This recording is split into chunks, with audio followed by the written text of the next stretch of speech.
रामायण में मंदोदरी की पहचान लंकापति रावण की पत्नी के तौर पर बताई गई है। मंदोदरी का चरित्र रामायण में बेहद नैतिक दिखाया गया है। जब रावण सीता का हरण करके लंका ले आया था, तब मंदोदरी ने रावण को ऐसा करने से रोका था। मंदोदरी ने रावण को समझाया था कि इस तरह पराई स्त्री को अपहरण करके लाना अपराध है, लेकिन रावण नहीं माना और श्री राम के हाथों उसकी मृत्यु हो गई। क्या आप जानते हैं रावण की मृत्यु के बाद मंदोदरी का क्या हुआ था? क्यों मंदोदरी को अपने देवर विभीषण से विवाह करना पड़ा? आइए जानते हैं। दशहरा खत्म हो चुका है।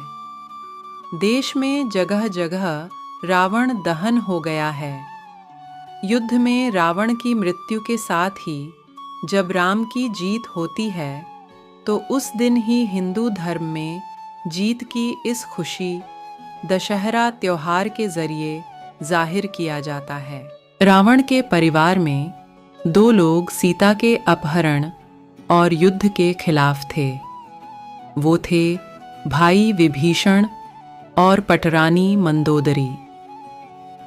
दोनों बिल्कुल युद्ध नहीं चाहते थे और लगातार रावण को सीता को सम्मानपूर्वक राम को लौटा देने के पक्ष में थे, लेकिन ऐसा नहीं हुआ। लड़ाई हुई, उसमें रावण मारा गया। इसके बाद राम ने लंका का राजपाट रावण के छोटे भाई विभीषण को सौंप दिया। लेकिन क्या आपको मालूम है कि रावण की पटरानी मंदोदरी का क्या हुआ? आखिर क्यों उसने विभीषण से शादी का फैसला किया? पुराणों की एक कथा के मुताबिक मधुरा नाम की एक अप्सरा कैलाश पर्वत पर भगवान शिव की तलाश में पहुंची। तलाशते हुए जब वो भगवान शिव के पास पहुंची, तो उसने वहां पार्वती को न देखकर शिव को रिझाने के प्रयास शुरू कर दिए। जब कुछ समय बाद वहां पार्वती पहुंची, तो उन्होंने मधुरा के शरीर पर शिव की भस्म देखी और फिर वो क्रोधित हो गईं। पार्वती ने मधुरा को शाप दिया कि वो 12 साल तक मेंढक बनी रहेगी और कुएं में उसका वास होगा। मधुरा को अपनी गलती की कीमत चुकानी पड़ी और असह्य कष्ट का जीवन शुरू हो गया। जिस समय ये सारी घटनाएं घट रही थीं, उसी समय कैलाश पर असुर राजा मायासुर अपनी पत्नी के साथ तपस्या कर रहे थे। दोनों एक बेटी की कामना के लिए तपस्या कर रहे थे। 12 वर्षों तक दोनों तप करते रहे। इधर मधुरा के शाप का जब अंत हुआ, तो वो कुएं में ही रोने लगी। सौभाग्य से असुर राज और उनकी पत्नी दोनों कुएं के नजदीक ही तपस्या में लीन थे। जब उन्होंने रोने की आवाज सुनी, तो कुएं के पास गए। वहां उन्हें मधुरा दिखी, जिसने पूरी कहानी सुनाई। असुरराज ने तपस्या छोड़कर मधुरा को ही अपनी बेटी मान लिया। मधुरा का नाम बदलकर मंदोदरी कर दिया गया। इस प्रकार मधुरा का नाम मंदोदरी हो गया। असुरराज के महल में मंदोदरी को राजकुमारी का जीवन मिला।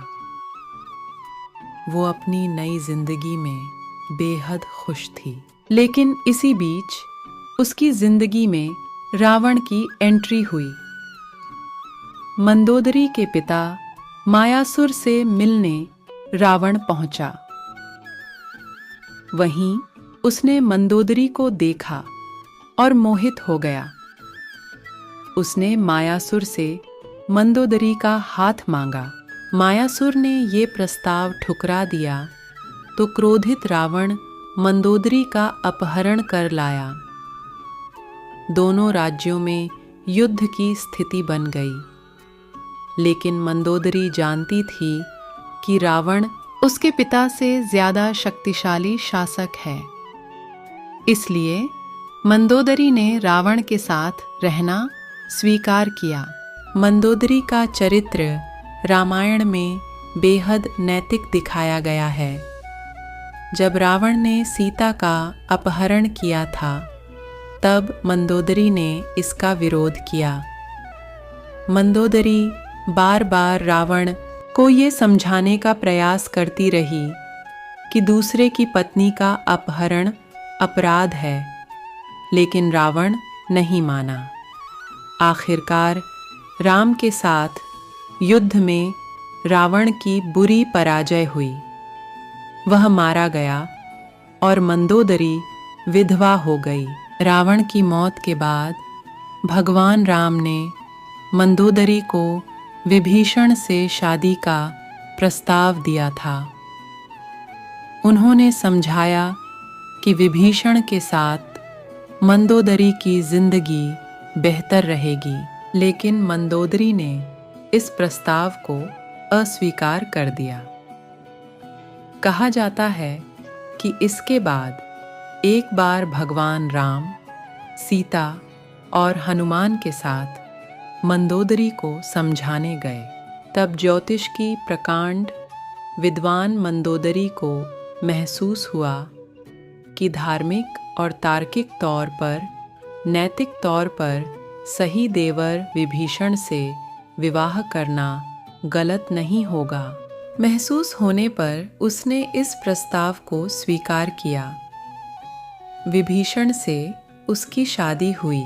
हालांकि रावण की मृत्यु के बाद मंदोदरी के बारे में वाल्मीकि की रामायण ज़्यादा कुछ नहीं कहती, लेकिन रामायण के दूसरे वर्जन में ज़रूर इस बारे में काफ़ी कुछ कहा गया है। विभीषण भी पहले शादी के लिए तैयार नहीं थे। रावण के मरने के बाद जब मंदोदरी विधवा हो जाती है, तब भगवान राम विभीषण को सलाह देते हैं कि उसे अपनी भाभी से विवाह कर लेना चाहिए। ये परंपरा उन दिनों मान्य थी, लेकिन विभीषण के पहले से कई रानियां थीं और वह इसके लिए तैयार नहीं थे। ये भी कहा जाता है कि अगर विभीषण ये शादी कर लेते तो उन्हें भाई की जगह लंका पर शासन का नैतिक अधिकार भी हासिल हो जाता। हालांकि ये भी कहा जाता है कि ये विवाह शारीरिक तौर पर पति पत्नी के तौर पर एक दूसरे के साथ यौन संबंधों की बजाय विशुद्ध राजकाज से जुड़ा था, क्योंकि मंदोदरी भी चाहती थी कि उसके पति के निधन के बाद लंका में स्थायित्व और समृद्धि रहे। वह राम से शत्रुता की बजाय मित्रता चाहती थी। रावण की मृत्यु के लिए उसने राम को कभी जिम्मेदार भी नहीं ठहराया।